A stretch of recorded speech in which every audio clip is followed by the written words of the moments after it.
Merci Madame la Présidente.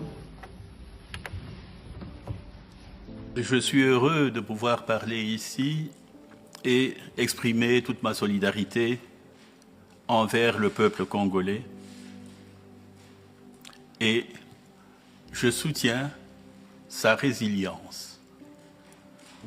Alors, ici nous avons des éminents professeurs et c'est une occasion d'entendre des voix différentes. Mais j'entamerai par ce que j'ai dit il y a à peine 2 semaines, Madame la Présidente. Nous recevions une délégation des parlementaires congolais. Il est temps que nous, Européens, nous qui vivons ici, qui n'avons pas toujours l'information utile sur le terrain, nous commencions à penser que quand les pompiers éteignent le feu, le pompier cherche la source du feu. Et quelle est la source des problèmes au Congo et progressivement en Afrique? En Afrique, oui, au Mozambique. Il y a la présence de l'armée rwandaise qui accompagne l'armée française pour des problèmes d'énergie. Non seulement là, savez-vous qu'il y a à peine 2 semaines ou 3 semaines, au Congo-Brazza, les gens qui ont traversé la forêt congolaise, certains ont été mangés par des animaux, certains sont morts dans cette forêt, en train de fuir les membres de leur propre pays, le Rwanda. Il y a à peine 1-2 semaines, des bulldozers sont entrés dans le camp qui a été accordé à ces gens il y a une 20aine d'années, sans prévenir. C'est encore un problème rwandais, parce que quand on regarde ceux qui sont chassés, comme par hasard, ils ressemblent au FDLR. Ils ont la morphologie des gens du FDLR. Moi, ça ne m'intéresse pas tellement de rentrer dans les communautés, dans les discriminations, mais il y a une réalité. Cette réalité, nous, ici en Europe, nous la payons. Moi, je voudrais bien voir que les Européens vivant ici s'intéressent aux communautés rwandaises. Il n'y en a que 3. Le Congo, c'est des centaines de tribus. On demande au Congo de faire un dialogue inclusif. C'est quoi ça, cette histoire? Le Congo a déjà fait plus de 50 dialogues. Et le dernier dialogue mortel, ou l'avant-dernier peut-être, ça a été celui de 2013 avec un président venant d'ailleurs. Vous comprendrez bien qu'ici, je n'ai pas besoin de citer, ça ne m'intéresse pas, citer de nom de certaines personnes et tout ça. Qu'est-ce qu'ils valent? Rien du tout. Alors, je vous dis sincèrement que, parce qu'il a été cité le cas des religieux congolais, des monseigneurs, des seigneurs qui ont des femmes, des enfants, que l'on peut identifier ici. Alors, soyons un peu subtils. Parce que quand il y a eu un nouveau gouvernant dans ce pays-là, plus d'1 millier d'écoles fictives étaient tenues par les religieux et prenaient l'argent de l'État. Quand on a commencé à juguler cela, les problèmes ont commencé. Violents. Je ne pense pas que le rôle d'un cardinal, d'un monseigneur, est d'utiliser le prêchoir religieux pour absolument parler de la politique. Si vous en parlez au Congo, parlez-en quand vous allez aussi au Rwanda.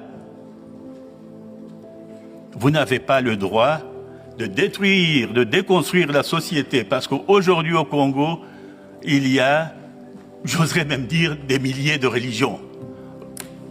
religion chrétienne. Pourquoi?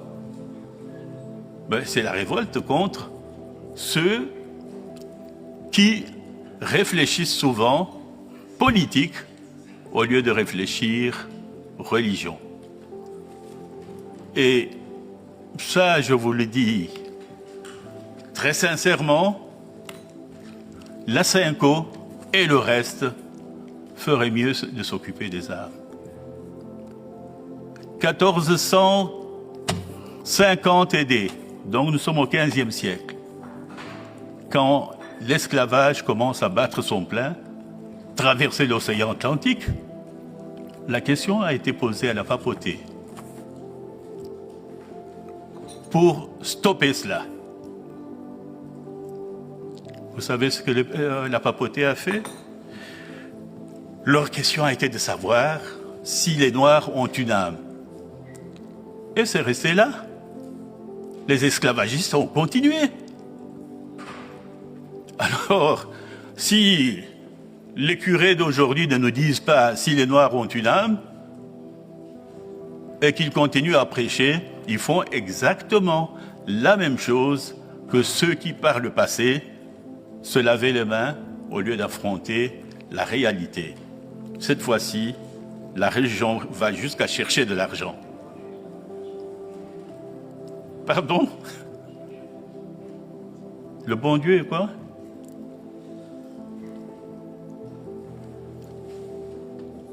Ah.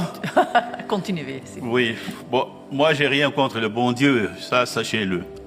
Je parle des êtres humains qui vivent sur la terre ici. Alors, qu'on n'embrouille pas la société. Madame la Présidente, allons chercher les 3 tribus rwandaises. Disons-leur qu'elles commencent à parler entre elles, à travers tous les pays du monde. Vous savez qu'ici en Belgique, pour ceux qui font attention, si vous êtes invité par quelqu'un d'une tribu, dans un restaurant, vous serez surpris de ne voir que des gens qui lui ressemblent. Ce sont des expériences vécues.